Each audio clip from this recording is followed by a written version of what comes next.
Velenu Meke Aloha, I am Kumu Pa'a Kawika Foster.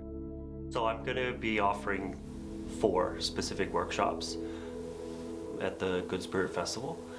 And the first workshop is a Hawaiian foundation where we're going to explore the 8 pillars of Hawaiian spirituality.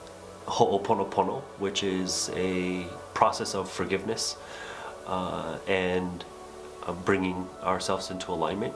You'll also experience Lomi Lomi, which is the art of Hawaiian healing touch. And then we'll be sharing hula, which is the dance form of our ancestors.